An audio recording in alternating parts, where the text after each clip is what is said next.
एक बेलपत्र, एक धतूरा। धतूरा जानते हो?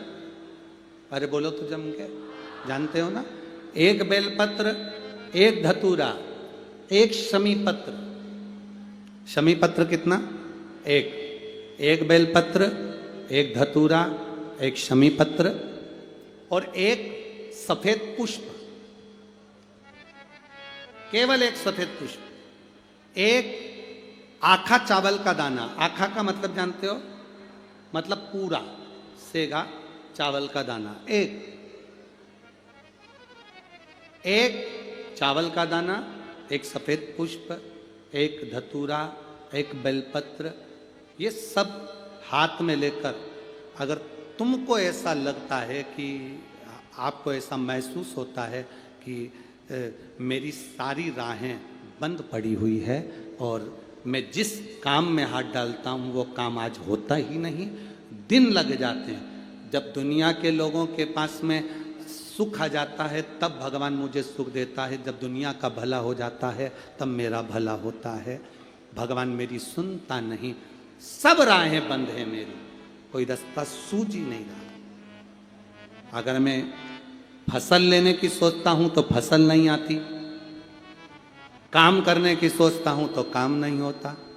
कुछ ना कुछ टेंशन मेरी जिंदगी में है। तो कभी मौका मिल जाए जिस दिन तुम्हारे हाथ में ये सभी चीजें हों, बेलपत्र, धतूरा, पुष्प, शमीपत्र, चावल का एक दाना, ये सब तुम्हारे हाथ में हो और शिवरात्रि का दिन हो, 12 महीने कोई सी भी शिवरात्रि का दिन हो, उसी शिवरात्रि के दिन जिस दिन आप दोपहर में मंदिर चले जाएं या शाम को जाएं या सुबह जाएं, कभी भी, पर शिवरात्रि के दिन अपने हृदय में ध्यान कर कर और त्रिपुरारी नाम का स्मरण कर कर। कौन सा नाम? त्रिपुरारी नाम का स्मरण कर कर भगवान शिव से अपने मन की बात कहकर, भोला सब दुख काटो,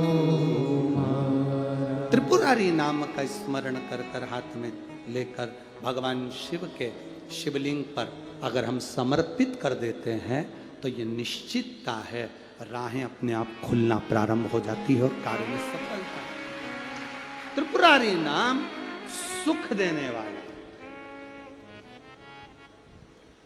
3 पुरियों को भस्म करा। 3 पुरियों को भस्म करना मतलब हमारे सामने जो विघ्न आ रहा है, हमारे सामने जो कहीं ना कहीं तकलीफ आती है, उस विघ्न को समाप्त कर दे वो त्रिपुरारी।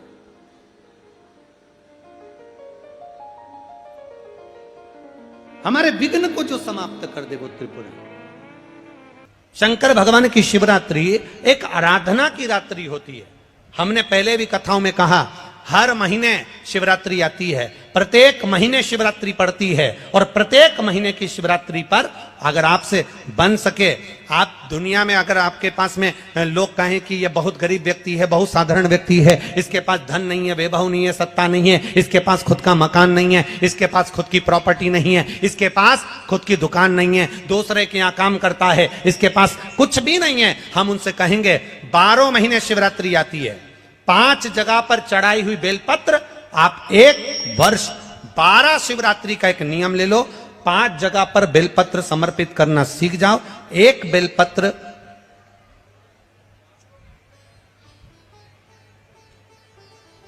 ये शिवलिंग, ये जलाधारी, बहुत ध्यान से देखना, ये चरण जहां से जल नीचे गिरता है, गणेश जी का स्थान, कार्तिकेय जी का स्थान, ये हस्तकमल, माता पार्वती जी का हाथ हस्तकमल, शिवलिंग, भगवान शंकर का स्थान। ऊपर से जो एक एक बूंद जल शिवलिंग के ऊपर गिर रहा है, शंकर भगवान की 5 बेटियां, जया, विषहरा, शामरीबारी, दौतली, देव।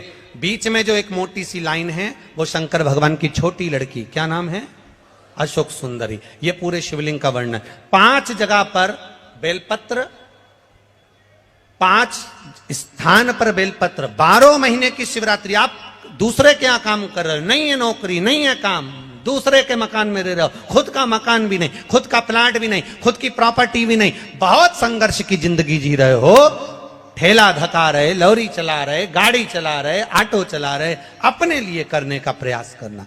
घर में जितने सदस्य हैं 12 महीने शिवरात्रि आती है, एक बेलपत्र अशोक सुंदरी वाली जगह पर डंडी का मुंह नीचे की ओर, दूसरी बेलपत्र माता पार्वती जी के हस्त कमल पर, ये दो पत्ती जो होती है इस पत्ती के दो भाग शिवलिंग के बीच में हो, तीसरी बेलपत्र भगवान शंकर के शिवलिंग पर डंडी का भाग आपके विपरीत दिशा में हो, विपरीत दिशा, चौथी बेलपत्र भगवान शंकर का जहां से जल बहकर जाता है, जमीन पर जो जल बहता है, जमीन पे से जो जल बहकर जाता है, चौथी बेलपत्र उस जमीन के जल पर जहां से वो पानी बहकर जा रहा है, पूरे शिवलिंग को छोड़कर जहां से पानी जमीन पर बहकर जा रहा है उस स्थान पर, और पांचवी बेलपत्र नंदी का जो पांव ऊपर उठा हुआ है उस पांव के पास में पांचवी बेलपत्र समर्पित करना। एक शिवरात्रि से लेकर 12 शिवरात्रि जो एक वर्ष तक कर लेता है, एक वर्ष अपनी कड़ी मेहनत के साथ में मेहनत पूरी करना, और ये 5 बेलपत्र हर महीने जो शिवरात्रि आती है उस पे समर्पित करना प्रारंभ कर दीजिए और मेहनत करना प्रारंभ कर दीजिए, आपको आपके कर्म का फल मिलेगा। साल भर के अंदर आप अच्छे बनकर बैठ सकते हैं। शिवरात्रि का प्रसंग कहता है अपने मन की अभिलाषा रखकर तुम्हें जो चाहिए, एक काली मिर्ची और काली तिल्ली के 7 दाने, एक काली मिर्ची और काली तिल्ली के कितने दाने? 7 दाने हथेली में रखकर अपनी कामना कर कर मन से अपने मन के बात को कहकर शंकर भगवान के शिवलिंग पर चढ़ा दीजिए। आपकी मनोकामना, कहते हैं हर महीने शिवरात्रि आती है, इस शिवरात्रि पर मुख्य शिवरात्रि पर चढ़ाओगे, अगले महीने की जब शिवरात्रि आएगी तो आपकी मनोकामना पूरी हो जाएगी। एक काली मिर्ची और 7 काली तिल्ली के दाने, मात्र 7। महाराज जिसके घर में क्लेश रहता हो, बहुत ज्यादा लड़ाई झगड़े हो रहे हैं, सास बहू के झगड़े, ना बहू कुछ सुनने को तैयार ना सास सुनने को तैयार, और घर में बेचारे पुरुषों की आफत, यहाँ भाई भाई झगड़ रहे हो, सास बहू में झगड़ रही हो, कुछ मत करिए।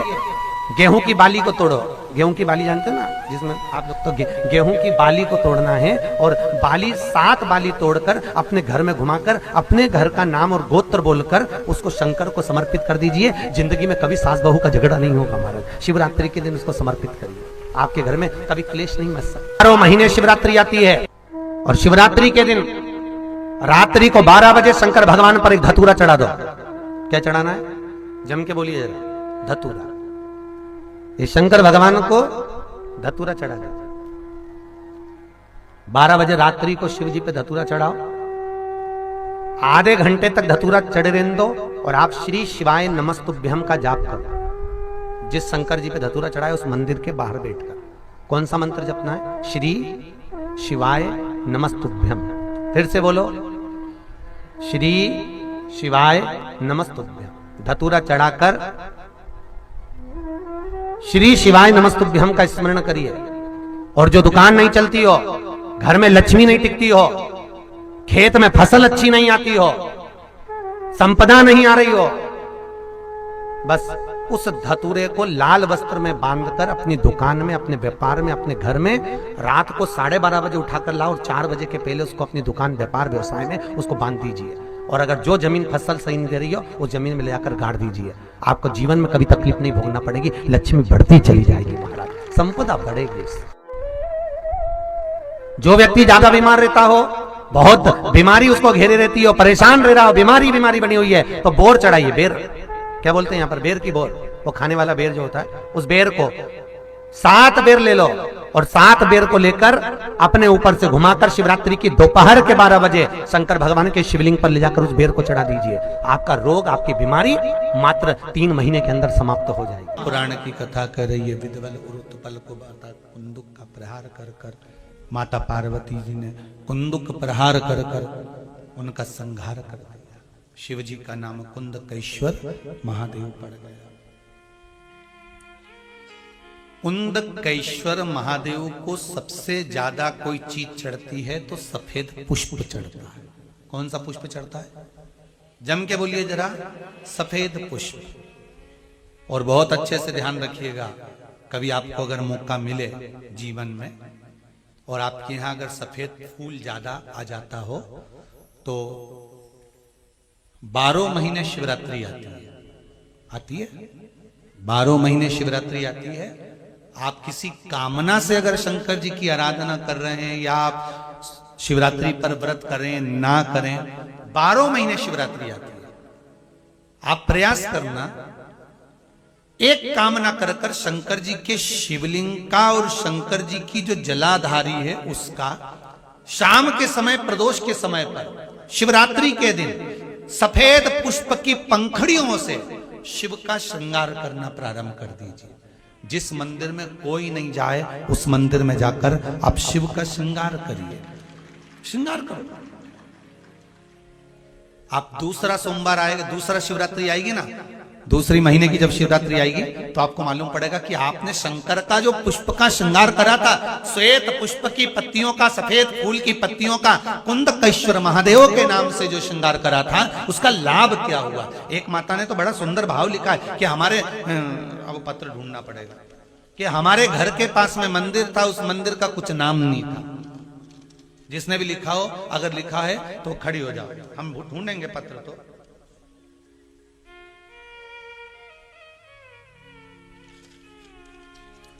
उन्होंने लिखा है कि हमारे घर के पास मंदिर था, मंदिर में शंकर जी का कोई नाम नहीं था। हमने पहली बार कुंदकेश्वर महादेव का नाम सुना था। जब कुंदकेश्वर महादेव का नाम सुना तो उन्होंने पत्र में लिखा है, गुरुजी हमने शंकर जी के मंदिर का नाम कुंदकेश्वर रख दिया। तो अच्छा रहा कि बुरा रहा, हमारा तो कहना है इससे अच्छा कोई काम ही नहीं। जिस मंदिर का कोई नहीं नाम, तुमने नाम तो धर दिया कम से, कि इस मंदिर में ये भगवान बैठे कुंदकेश्वर। लिखा इसमें पत्र में होगा, जब हम चले जाएं पत्र उठा के आप ढूंढ के पढ़ लेना और कल हमें बता देना कौन सी भाई ने लिखा था, ठीक है। कुंदकेश्वर,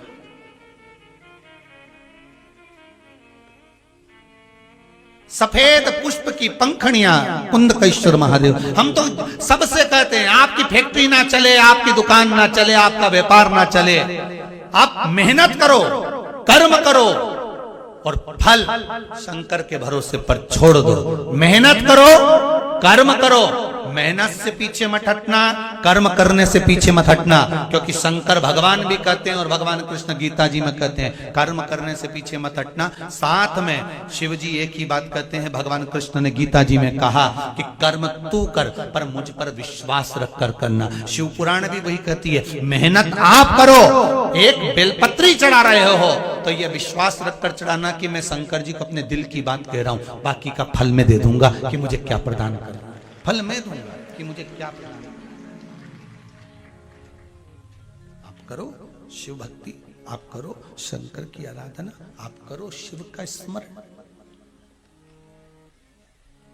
12 महीने शिवरात्रि आती है, आप करो शिवरात्रि का पूजन।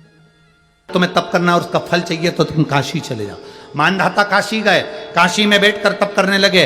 केवल काशी में बैठकर उन्होंने तप करा तो कैसा करा, केवल एक बालू का शिवलिंग बना लेते थे और बालू का शिवलिंग बनाकर उसकी आराधना करते थे, उसकी पूजन करते थे। पूजन करते, गंगा का जल लाकर बालू के शिवलिंग पर डालते, उनको समर्पित करते। बस वो बालू के शिवलिंग की आराधना करते करते करते करते करते करते थोड़ा सा समय निकला। उनको नहीं मालूम कि एक शिवरात्रि निकल गई, दूसरी शिवरात्रि आई है। हर महीने शिवरात्रि आती है, प्रत्येक महीने शिवरात्रि पहुंचती है, प्रत्येक महीने आती है।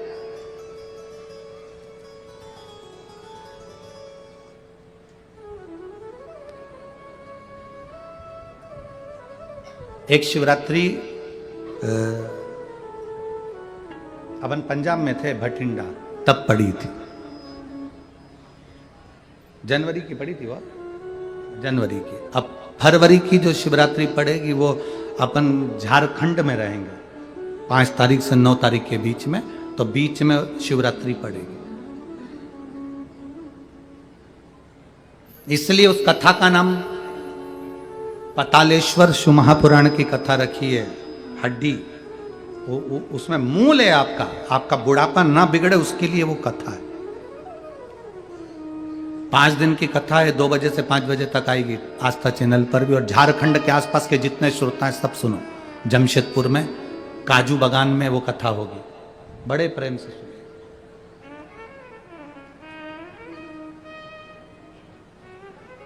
काजू बागान में तुम ये सोचकर मत आना कि काजू तोड़ के खा लेंगे।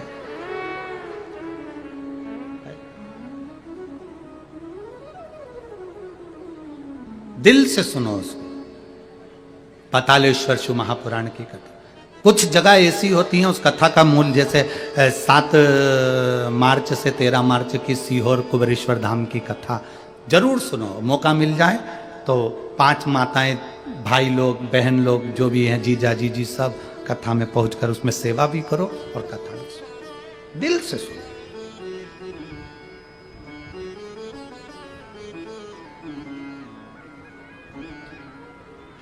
भगवान की भक्ति को धारण करिए। मानधाता ने बालू का शिवलिंग बनाया, पूजन करना प्रारंभ करी, गंगा जी का जल ले जाकर चढ़ा देते। अब कोई तप नहीं, कोई साधना नहीं, कोई नेत्र बंद कर नहीं बैठे, कोई तप साधना में नहीं बैठे, कोई घोर तप करने के लिए नहीं बैठे, केवल शंकर का शिवलिंग बनाया, पूजन करी। साल में एक दिन सावन के महीने में जो शिवरात्रि आती है, हम भी टीवी के माध्यम से, सोशल मीडिया के माध्यम से आप सबके घर में पार्थिव शिवलिंग का निर्माण करवाते हैं। उसका कारण केवल इतना है कि हम पूरी जिंदगी तप नहीं कर पाते, पूरे साल व्रत नहीं कर पाते, साधना नहीं कर पाते, तो कम से कम सावन के महीने की शिवरात्रि पर जब अपने घर में मिट्टी का शिवलिंग बनाकर पूजन करते हैं तो हमें तप और साधना का पूरा फल प्राप्त हो जाता है।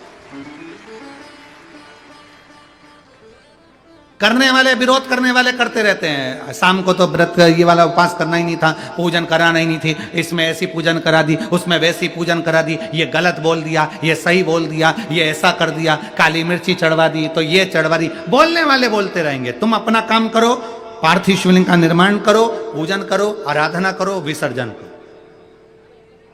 आग लगे बस्ती में, जम के बोलो जरा अपन रहो, क्या किसको रोइए, चादर तान के सो, अपने को मतलब नहीं कुछ भी कि अपन को सोचो।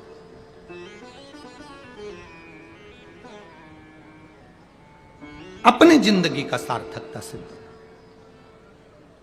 करा। मानधाता ने अब कोई तप नहीं करा, मानधाता ने अब कोई साधना नहीं करी, मानधाता ने अब कोई आराधना, बस एक काम करा, शिवलिंग का निर्माण, उसकी पूजा की। आपसे भी निवेदन करते हैं, समय मिला करें, हफ्ते 2 हफ्ते में गमले के अंदर ऐसी मिट्टी को उठा लो शिवलिंग जैसी, और जल चढ़ाकर पूजन करके वहीं विसर्जन कर दो। उसी गमले में उसी मिट्टी को वहीं विसर्जन करो।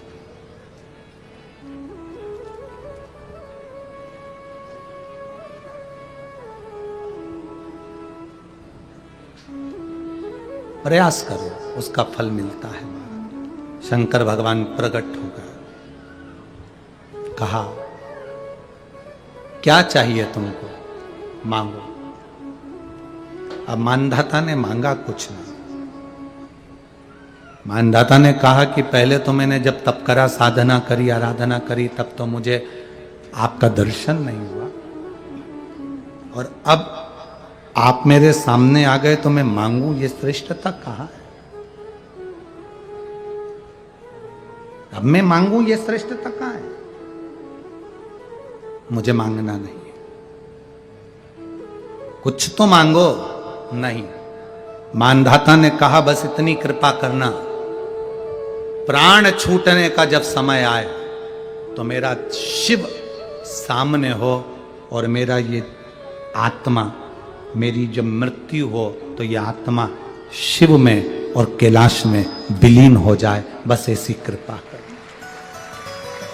और कुछ भी नहीं, और कुछ नहीं चाहिए, बस यही होना चाहिए। उसका जो फल है वो जीवन का एक आनंद सुख देने वाला हो। हमने कथा में कहा था शुरू में, माता क्या होती है? निर्माता। आप माता हो, आप निर्माता हो।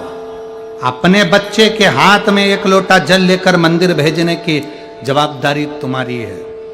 अपने बच्चों के मुख से श्री शिवाय नमस्तुभ्यम निकलवाने की जवाबदारी तुम्हारी है, कोई दूसरा नहीं निकलवा देना। जब तुम्हें तुम्हारे घर में लगने लगे कि एलईडी बंद हो गई है, एलईडियां चालू करिए, एलईडी चालू करिए, एलईडी बंद पड़ी है,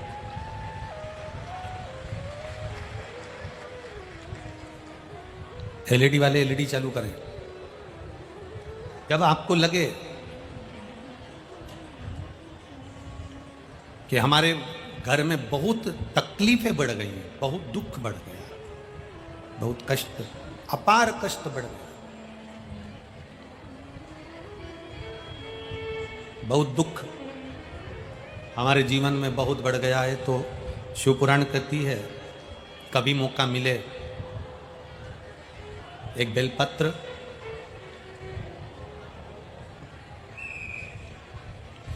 जिसकी डंडी का मुख जहां से पानी बहता है जलाधारी की ओर, समझ में आ रहा है ना, जहां जलाधारी हो और जलाधारी में जहां पानी बह रहा हो, उस पानी बहने वाली जगह पर डंडी का मुख हो जलाधारी। अब समझ लो थोड़ा सा, जैसे ये गोल जलाधारी है, ये शिवलिंग है, यहाँ अशोक सुंदरी है और यहाँ से पानी बह रहा है। ये डंडी का जो मुख होता है,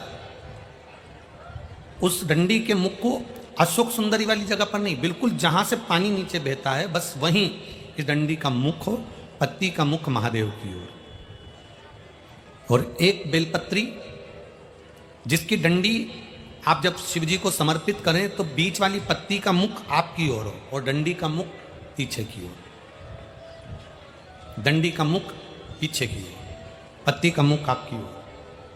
महाराज शिव महापुराण की कथा कहती है किसी भी 12 महीने में शिवरात्रि आती है, 12 महीने शिवरात्रि आती है, किसी भी एक शिवरात्रि पर, किसी भी एक शिवरात्रि पर अगर आप भगवान शंकर के मंदिर में जाकर ये 2 बेलपत्री समर्पित कर कर दोनों जगह पर पंचजल, मतलब जो कलश आपके पास में है, पानी का लोटा, जल का पात्र जो आपके पास में है, तो यहाँ जो बेलपत्री आपने इस ओर जल पानी बह रहा है इस ओर रखी, यहाँ पर भी 5 बार जल उसी कलश में से 5 बार जल यहाँ पर, और उसी कलश में से 5 बार जल जो शिवलिंग पर आपने बेलपत्र रखी है समर्पित करिए वहां पर।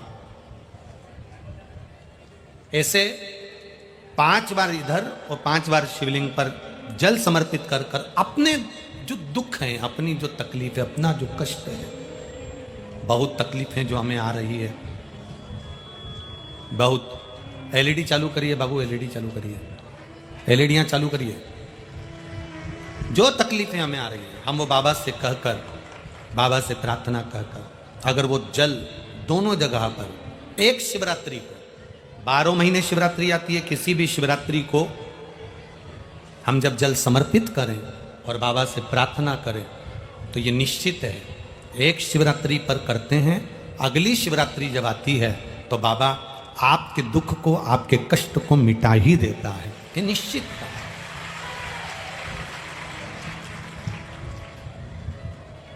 एक बेलपत्र शिवलिंग के ऊपर और एक बेलपत्र बाबा के जलाधारी के सम्मुख। अशोक सुंदर वाली जगह पे नहीं, अशोक सुंदर वाली जगह तो बीच में रह गई, पर थोड़ा आखिरी कोना, आखिरी कोना समर्पण करा। शिव कथा कर रही है, मान लो आपका अगर विश्वास दृढ़ है, भरोसा पक्का है, जैसे अभी आपको कथा में कहा कि मन आपने अगर शिव को दे दिया है, दिल भगवान शंकर को दे दिया है और विश्वास अगर पक्का हो गया है और आपने वो जल समर्पित किया है तो ये निश्चित है अगली जो शिवरात्रि आएगी उस तक बाबा आपके दुख को, कष्ट को काट ही देगा। पर विश्वास के साथ फिर निवेदन करेंगे, जल भी चढ़ाओ तो विश्वास के साथ, बेलपत्र भी चढ़ाओ तो विश्वास के साथ, धतूरा भी चढ़ाओ तो विश्वास के साथ, एक पुष्प भी अगर समर्पित कर रहे हो तो विश्वास के साथ करिएगा, भरोसे के साथ करिएगा। कभी मन में आपके भी एक आध बार तो ऐसा प्रश्न उत्पन्न होता ही होगा, आपके भी मन में कभी कभी एक आध बार ऐसा प्रश्न तो आता ही होगा कि शिव जी के गले में पड़ा हुआ सर्प शिव जी को डसता नहीं होगा क्या? भाई सर्प का तो नियम है कि उसको अपना विष उगलना है। सर्प का तो नियम है कि उसको अपना विष त्यागना है, और सर्प अपने विष को त्यागता रहता है।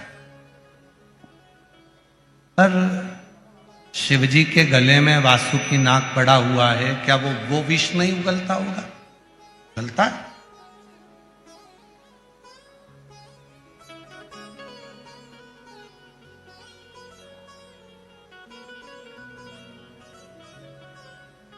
शिव महापुराण की कथा कहती है, भगवान शंकर का चरित्र कहता है कि हे देवी, वासुकी नाग मेरे पास में है, दुनिया का सबसे ज्यादा हलाहल विष भी मेरे कंठ में है,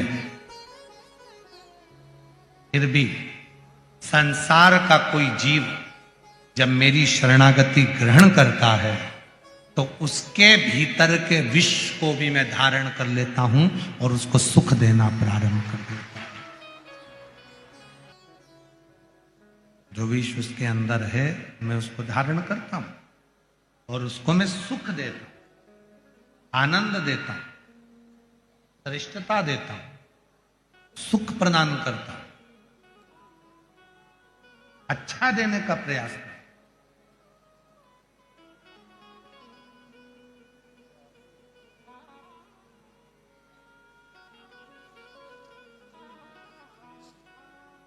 बैठे थे भगवान शंकर, नेत्र बंद थे शिव जी के, और नेत्र बंद कर कर विराजमान थे भगवान शंकर विराजे हुए, अपने नेत्र बंद है, साधना में डूबे हुए हैं, भजन में डूबे हुए हैं, स्मरण में डूबे हुए, साधना में डूबे हुए।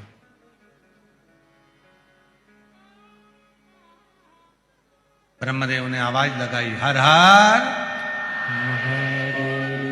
भगवान विष्णु देव ने आवाज लगाई, हर हर। ब्रह्मदेव ने 3 बार ताली बजाई, भगवान नारायण ने 3 बार ताली बजाई। इसलिए आज भी भगवान शंकर के मंदिर में 3 ताली का नाद होता है।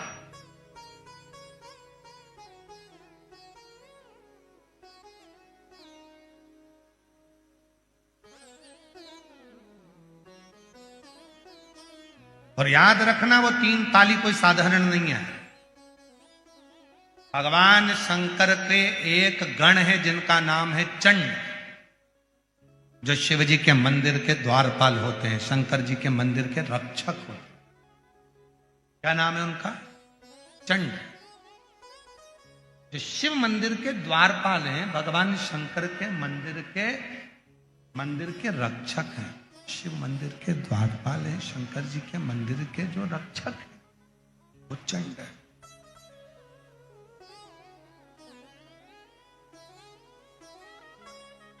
जब हम शिव मंदिर में जाते हैं, भगवान शंकर के मंदिर में जाकर जब हम 3 ताली का नाद करते हैं तो वो चंड आपके हाथों को खाली देखता है।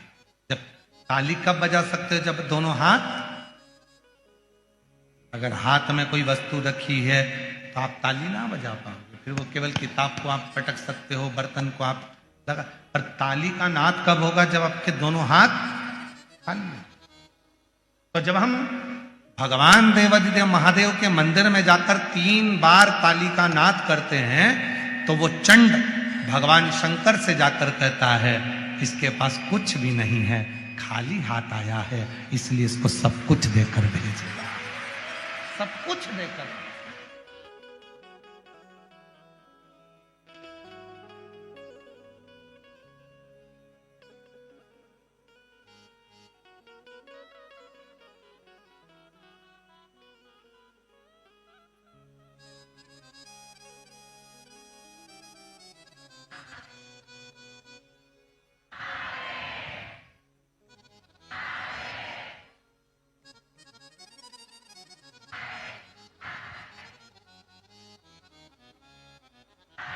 इसको सारा सुख दे दे।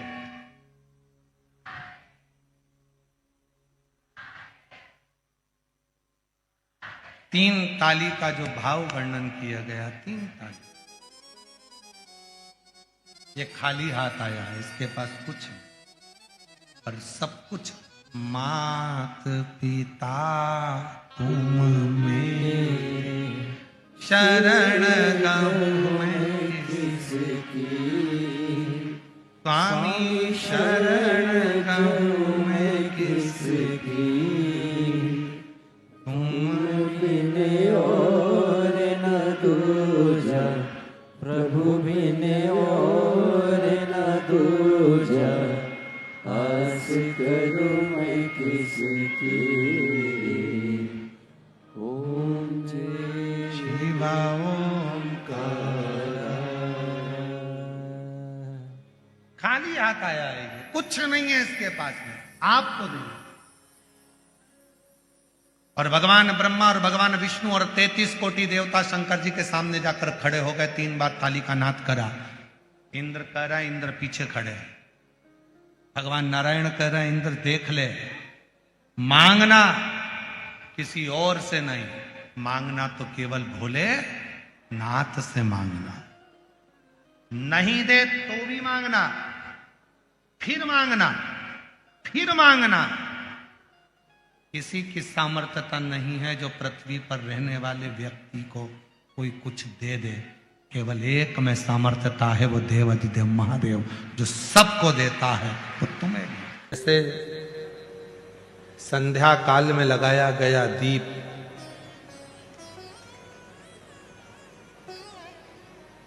मानदेह नामक असुर का संहार कर देता है। प्रतिदिन एक नियम बनाकर रखना चाहिए कि रोज शाम के समय पर अपने घर में प्रदोष काल के समय पर एक दीप जरूर लगाना चाहिए। और यदि बेलपत्र का वृक्ष है तो उस बेलपत्र के वृक्ष के सामने भी एक दीप अवश्य लगाना चाहिए।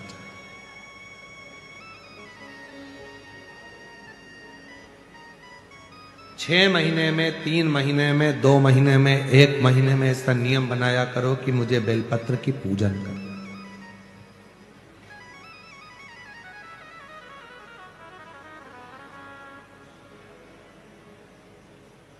स्वयं माता लक्ष्मी जी ने भगवान नारायण को पाने के लिए बेलपत्र का पूजन किया। जब इंद्र की पूरी सत्ता चली गई थी, सारा की सारा धन इंद्र का चले गया था, असुरों ने उस इंद्र के सिंहासन पर अपना कब्जा जमा लिया था, तब इंद्राणी ने, स्वयं सची मां इंद्राणी ने शिव जी की साधना करी, बेलपत्र के वृक्ष के, बेलपत्र की पूजन करें।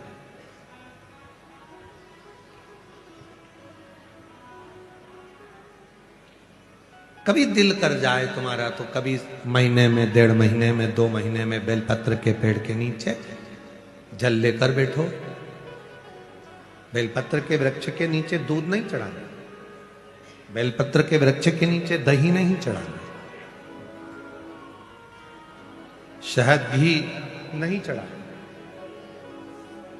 बेलपत्र के वृक्ष के नीचे जब आप बैठते हैं, बेलपत्र पूजन का एक विधान होता है कि जब हम बेलपत्र की पूजन करते हैं तो 2 कलश पानी के भरे हुए, एक अपने सीधे हाथ की ओर, एक उल्टे हाथ की ओर रखा जाता है। पूजन की थाली बीच में रखी जाती है।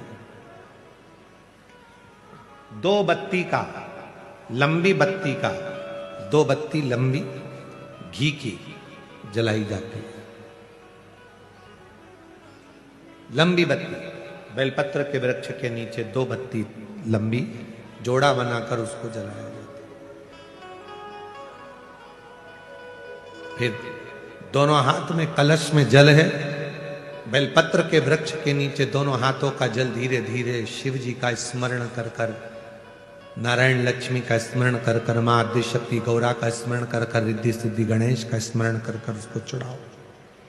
प्रार्थना करो, विनय करो, मेरे जीवन में बहुत कष्ट है, उसको मिटाना है आपको।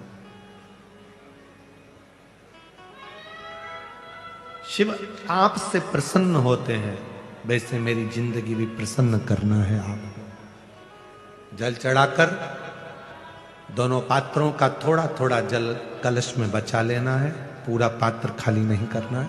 दोनों को वापस रखना है और थोड़ी सी हल्दी पीसी हुई शिव जी के उस बेलपत्र पर लगाएं, थोड़ा कुंकुम वो भी बेलपत्र पर लगाएं, 7 दाने अक्षत के, केवल 7 दाने अक्षत के बेलपत्र को छुआकर अपनी थाली में रख लें। घर पर जब जाएं तो वो 7 दाने अक्षत के और बेलपत्र के वृक्ष में जो चढ़ा हुआ थोड़ा सा जल बचाकर लाए हो वो घर में छींट कर 7 दाने पूरे घर में डालना प्रारंभ करें। महीने में, 2 महीने में, 3 महीने में एक बार करिए। जीवन में किसी के आगे हाथ फैलाने की जरूरत नहीं पड़ेगी। इतनी संपदा बाबा ने, इतनी संपदा। बेलपत्र की महत्वता को लोग जानते नहीं है। एक प्रदोष की महत्वता, एक बेलपत्र की महत्वता। अभी हमने पहले भी कहा, एक कथा प्रदोष काल की रह गई है। एक बार हम दिल्ली बाच रहे थे पर वो पूरी नहीं हो पाई क्योंकि पानी आ गया था। हम प्रयास कर रहे हैं उस कथा को कुबेरेश्वर धाम पर, क्योंकि उसमें प्रदोष काल की कथा में टेंट नहीं लगता। वो प्रदोष काल की जो कथा होगी सीहोर कुबेरेश्वर धाम में, उसमें टेंट नहीं लगेगा, उसको खुले मैदान में बांचना पड़ता। आप और हम सब खुले मैदान में बैठकर प्रदोष काल में उस कथा को सुनेंगे और उसमें प्रदोष की महत्वता को जानेंगे। और हमारी तरफ से हम तो आज प्रकाश जी आपको भी, दीना भाभी जी आपको भी, दोनों को निमंत्रण दे रहे हैं। जब भी सीहोर में जब कथा हो प्रदोष काल की तो एक दिन कम से कम आप लोग आकर उस कथा की पूजन आपको भी करना रहेगी। प्रदोष काल की कथा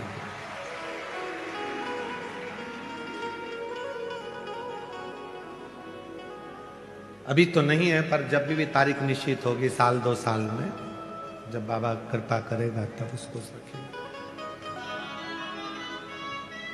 पंडाल में भले तुम्हारे लिए हम सोने के लिए पंडाल लगा देंगे, पर कथा सुनने के लिए तो आपको मैदान में ही बैठना पड़ेगा, खुले आसमान।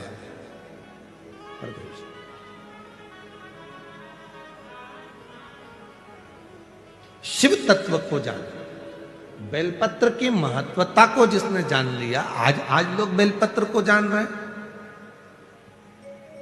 कि बेलपत्र खाने से शुगर, बीपी, थायराइड जैसी बीमारियां भी ठीक हो जाती हैं। उस बेलपत्र की महत्वता को जाने। और फिर निवेदन है, आपके शरीर में कष्ट है तो बेलपत्र का सेवन करो। रोज रोज बेलपत्र वैसे ही नहीं खाना। कई बार बेलपत्र खाने से मुंह में छार छार पन आ जाता है, कई बार मुख का स्वाद भी कम हो जाता है बेलपत्र खाने से। तो निवेदन है, रोज रोज ना खाइए, जब जरूरत है। और जरूरी नहीं कि आप 3 पत्ती यहां से जो बेलपत्र दी जाती है 7 दिन तक जो रोज एक बेलपत्र दी जाती है वो तो खाने के लिए दी जाती है, पर समापन के दिन की बेलपत्र तो खाने की नहीं रहती। उसको तो ले जाकर लोग लाल कपड़े में बांध अपने घर में रख देते हैं तिजोरी में। आखिरी दिन की बेलपत्र तो वैसे भी तिजोरी का भंडार के लिए होती है। तो जो बेलपत्र होती है, जरूरी नहीं कि तुम पूरी बेलपत्र खाओगे तो दवाई असर करे। बेलपत्र का अग्रण्य भाग का थोड़ा सा पत्र भी यदि हम पा लेते हैं, उसको ग्रहण करते हैं, तो वो भी उतना असर करता है। और रोज खाने की जरूरत नहीं है। रोज अगर शिव मंदिर जा रहे हो, शिवालय जा रहे हो, शंकर जी के मंदिर जा रहे हो, देवालय जा रहे हो, तो बेलपत्र लाओ, वहां से मना नहीं है। उसको इकट्ठा करो, एकाग्रित कर सुखा लो। सुखाकर रोज शिव जी की चढ़ी हुई बेलपत्र को सुखाकर फिर उसका चूरा बना लो। जब तुम्हें लगे कि शुगर गड़बड़ हो रही है, बीपी गड़बड़ हो रहा है, थायराइड गड़बड़ हो रहा है, तो एक चुटकी उसमें से लेके निगल लो, पानी पी लो। बाबा की कृपा से आधा घंटा, 1 घंटे में वो sugar, BP, thyroid sub level में आना प्रारंभ हो गया।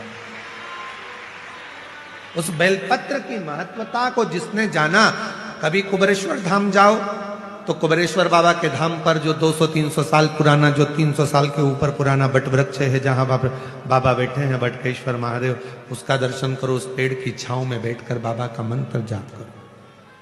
अभी अभी हमने थोड़ा सा उसको बंद कर दिया था, क्योंकि वहां बाबा के जोड़ा घूम रहा था तो वो शरीर पर चढ़ जाता था, इसलिए अभी स्थान पर वहां जाना थोड़ा बंद कर दिया था, पर पुनः वापिस उसको खोल दिया। बेलपत्र की वाटिका है छोटी सी, उस बेलपत्र की वाटिका के पास में बैठकर भगवान शिव का नाम उच्चारण करो, नाम स्मरण। शिव भक्ति करो जहां तक हो सके, शंकर की अविरल भक्ति को धारण करो।